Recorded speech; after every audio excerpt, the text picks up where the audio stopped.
Check out carmarshal.com. The link is in the description. They help support us. She's a mother of 4 who'd never have been in trouble with the law until she was thrown in jail and charged with drug trafficking. Well, it was a field drug test kit that got it wrong. These presumptive tests are used by law enforcement across the country to detect drugs. But this mother says the mistake turned her life upside down. Gloria Gomez is here with more on this. This is really incredible. We've heard a few of these in the past, but hers is so glaring. It really is. And keep in mind that Rebecca Shaw said she did nothing wrong. She couldn't believe that, this little pouch right here could take away her freedom. Rebecca Shaw is not a criminal, but for 5 months, she was treated just like one. It felt like my whole life was over. It was terrible. This mother of 4 who did not break the law or do anything wrong sat in jail for 5 long, agonizing months. My kids were devastated that I was away for 5 months, and I cried constantly. Rebecca's perfect storm of hell started when she ran out of gas on the road. A Pasco sheriff's deputy pulled up behind her, but instead of helping her, he asked her if he could search her car. She said yes. And then said, what are these? I said, they're vitamins. He said, they don't look like vitamins, and they look like oxycodone. I said, they're not. The deputy pulled out a field drug test kit. The kits are used by law enforcement all over the country to detect illegal drugs. To Rebecca's shock, the presumptive kit tested positive for oxycodone. Rebecca insisted the pills were vitamins, not oxys, but it didn't help. My heart just sank. I said, that's wrong. Rebecca was arrested, booked, and charged with trafficking oxys. With no way to pay a $5,000 bond, she sat in jail. It was scary being in there and having a public defender that didn't believe me. After her husband was able to come up with the bail money, Rebecca waited another 7 months for the state lab to confirm the pills were in fact vitamins. The case was dropped, but the damage had already been done. He does the field test, and because it tests positive, nothing else mattered. Didn't matter that she didn't have any prior record, didn't matter that she's out of gas. Fox 13 conducted a year-long investigation on the unreliability of field drug test kits and how they often get it wrong. Suggesting that this material could contain marijuana. Scientists showed us how household items like oregano, chocolate, cough medicine, even air, tested positive for drugs, how lives were turned upside down. Injustice pretty much sum it up just about perfectly. But despite all of that, law enforcement continues to use these faulty field drug test kits, and innocent people continue to pay the price. They're putting innocent people in jail and ruining people's lives. Now, after the arrest, Rebecca says she's had a hard time getting a job. She is now looking at her legal options and possibly suing for what happened to her. We, of course, Mark, will keep you posted on what happens. She's really been through it here. She really has. Gloria, thanks. Okay.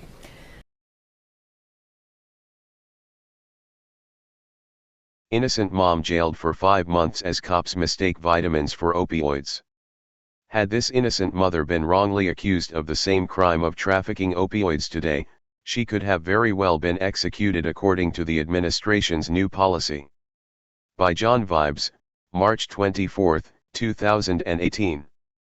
Tampa, Florida. Rebecca Shaw, a mother of 4 who has never been in trouble with the law before, ended up spending 5 months in jail because a field drug test falsely identified her vitamins as opiates.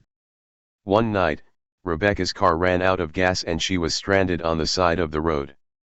When an officer pulled up behind her, she was hoping that she would get some help.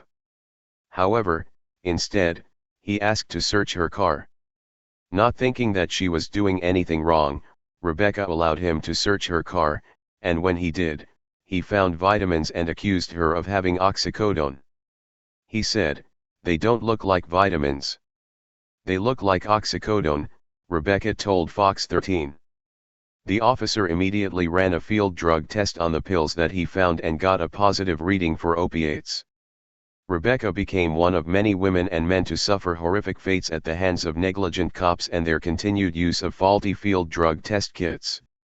In fact, tens of thousands have been convicted and served time, even earning the black mark of a felony for crimes they likely didn't commit, according to a report, because the cases against them relied on horribly unreliable field drug test kits. So prone to errors are the tests, Courts won't allow their submission as evidence. However, their continued use by law enforcement coupled with a 90% rate at which drug cases are resolved through equally dubious plea deals needlessly ruins thousands of lives. Rebecca Shaw is one of these people. My heart just sank. I said, "That's wrong." It felt like my whole life was over. It was terrible, she said. Rebecca was arrested and charged with trafficking oxycodone, and since she was unable to pay the $5,000 bond, she was forced to sit in jail for months. My kids were devastated. I was away for 5 months. I cried constantly. It was scary being in there and having a public defender that didn't believe me, Rebecca said. After Rebecca's husband was able to raise the funds to bail her out, she had to wait another 7 months for the official test results to come back from the lab, which ultimately determined that the pills were vitamins and not oxycodone. They're putting innocent people in jail and ruining people's lives, Rebecca said, adding that she was considering a lawsuit. Had Rebecca been falsely accused of trafficking these vitamins mistaken as opioids today, she could very well be executed for it. Sadly, Rebecca's story is extremely common and happens every day throughout the U.S. The standard $2 field drug test, manufactured by the Safariland Group, have been proven to be unreliable. And according to the manufacturer, should not be used as a standalone test for convictions related to drug possession. Studies have shown how everyday foods, spices, and medicine tested positive in field drug tests. In one experiment, scientists even discovered that air could set off false positive for these tests. According to Forensic Resources, the director of a lab recognized by the International Association of Chiefs of Police for Forensic Science Excellence has called field drug testing kits totally useless due to the possibility of false positives.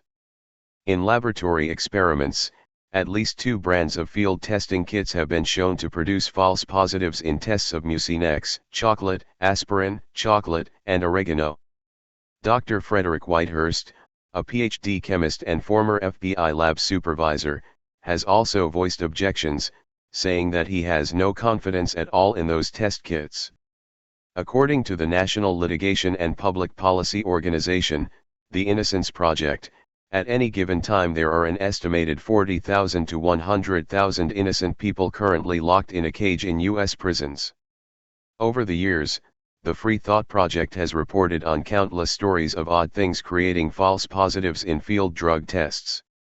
We have seen people put behind bars for possession of things like drywall, glazed donuts, crackers, kitty litter and baking soda. 10 exclusive new developments into our investigation of these field drug testing kits. We've been looking into these kits for 3 months now, how they work, how police use them, how innocent people can wind up in jail. Tonight at 10, Fox 13's Gloria Gomez takes us inside a lab where top scientists put these kits to the test. And these are experiments you've got to see to believe. This military officer from Tampa Bay did not break the law. Neither did this birdwatcher or this mechanic who raises chickens. But police arrested all 3 of them on drug charges based on the false results with the NARC-2 and narco pouch field drug tests. Lab results cleared them months later, and the state dropped the charges, but they all say it messed up their lives. We are guilty until proven innocent. Dr. Omar Bagaza agrees. I think it's totally unjust. It's awful. Dr. Bagaza is a top research scientist at Claflin University in Orangeburg, South Carolina. This is the very sophisticated machine. His lab is recognized by the International Association of Chiefs of Police for Forensic Science Excellence. But he's a strong critic of law enforcement's field drug test kits. This is not the way human beings should be treated. Bagaza and 2 of his colleagues, Dr. Sherilyn Hagen-Pay and forensic scientist Chris Adonke, invited us to observe a series of controlled tests on field drug test kits purchased from 2 websites, Safariland Group and Searchy, which sell products to law enforcement agencies.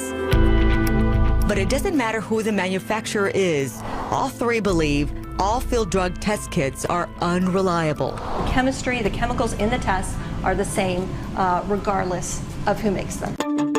They show us Run-of-the-mill coffee, basic items aspirin, we'd find a Hershey's chocolate bar, in any supermarket. oregano, a spice. What we're going to do today is look at these common materials and test them in the kits and look at the color reaction.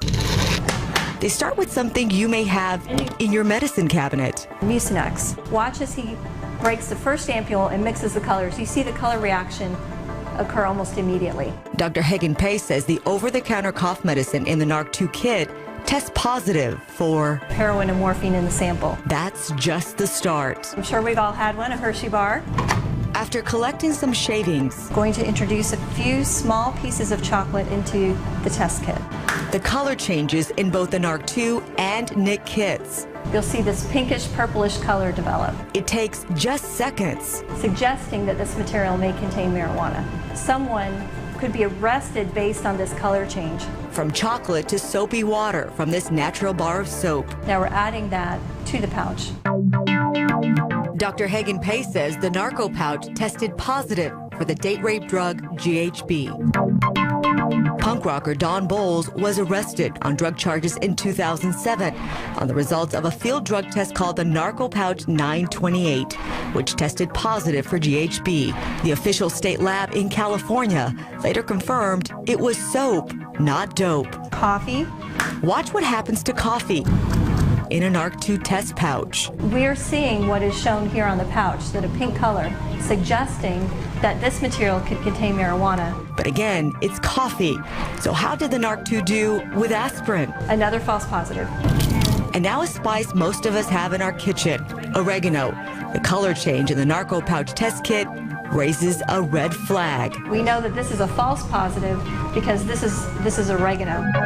Something wasn't clear-cut. We're going to look at sugar, mixtures of pink and blue. You can see that we have trouble interpreting the test. And you can imagine that in the field, it's even more difficult. The sugar test was inconclusive, but watch how the narco pouch test kit shows something from nothing. Opening the pouch and exposing it to air.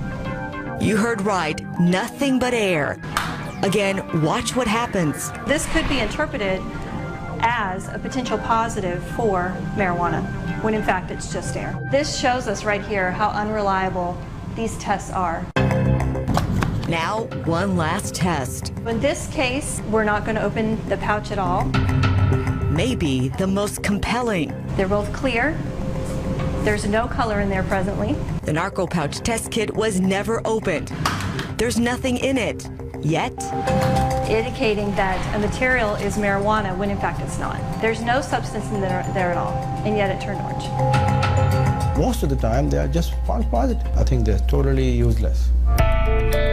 While this experiment only tested the reliability of the narco pouch, NIC, and NARC-2, Dr. Pagaza says no field drug test of any kind is accurate. I don't think this should be used at all. Dr. Frederick Whitehurst agrees. Those test kits are extremely dangerous. Whitehurst was an FBI forensic scientist for 16 years. I have a doctorate in chemistry. I have no confidence at all in those test kits. He's researched field drug tests for more than a year. The folks that make that are impinging on the freedom of people in this country. We're not making tires. We're not making bubble gum that tastes bad. We are putting people, human beings, in cages with those things.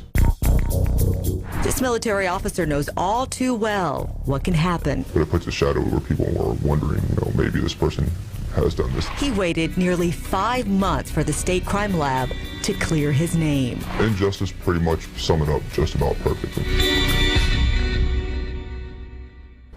So Mark, as you saw, these substances right here in front of us tested positive for illegal drugs with these test kits. Keep in mind, we reached out to the manufacturers. Right. There's two, Searchy and Safariland Group. One of them did respond. Safariland Group said this, quote, field drug tests are presumptive in nature and should only be used after an officer's identification of probable cause is present and should be followed by further confirmatory testing. Keep in mind, they're not regulated, and they confirmed that today, that they're not regulated, so the FDA nor the Department of Justice is looking into this or checking the checks and balances. So these really should not be used as the sole reason. There's got to be more probable cause. But as your story showed, some officers are using that as the sole reason to arrest them. Exactly, and that's the nail in the head here. Right. That's happening. And more to come. Absolutely. Gloria, thanks. County, this is Charlotte County Cop Watch, and I wanted to explain what fair use is.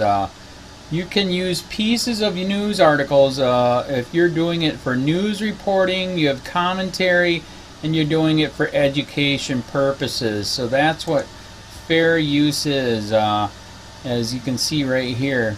Another reason why I wanted to make this video is to let you know I just joined with Patreon. A nice thing with Patreon, I make no money on YouTube. They took the money away years ago. And so this is another way to give, and it's a nice thing too, because you can give monthly. You can give $1, $5, $10, whatever. I do 4 to 5 hours a day on trying to wake the sheeple up on how corrupt it is and different ways that you can fight the corruption. So Patreon is a way that you can do it, and then of course the old way is still there. Donate to Sheriff County Cop Watch with PayPal or credit card. So keep that in mind. 4 to 5 hours a day. I make no money, but the corruption happened to me and I'm sick of it, so I'm trying to wake people up. But my wife would love it if if we could get some help out there. There's 47,000 subscribers. Just think if each one of you subscribers just gave let's say actually, yes, $1 a month. 47,000 subscribers gave $1 a month. That would be awesome. That's not going to happen. But anyways, that would be great if it did happen. But do the math in your head. Just think about it. Like I said, 4 to 5 hours a day. I get no money from YouTube. YouTube has gone nuts. You can't do anything anymore. They're taking the money away everywhere. So these are a couple different ways that you can still help out with all this time that I put in. And as you know, I'm in a special situation where, at least I can do it, 4 to 5 hours a day. We have a cleaning company during the day. That's what allows me to do this, and we're debt-free. So this is my hobby. I don't go fishing and all that other crap. I try to save the world. So help me out to make the wife happy, man. In fact, if you guys did give $1 a day, and there was 47,000 of you, and you did it, and each of you gave $1, and that was every month, oh my God, yes, I could quit. I could start suing them. Another idea too that we have is, if I got, some funds, we could actually contact everyone that has been ticketed and or arrested and put in jail and start sending them postcards to let them know we're here, and to see if everything went all right, and if it didn't, find out their story. So we could even do more investigations and more lawsuits. Lawsuits take money.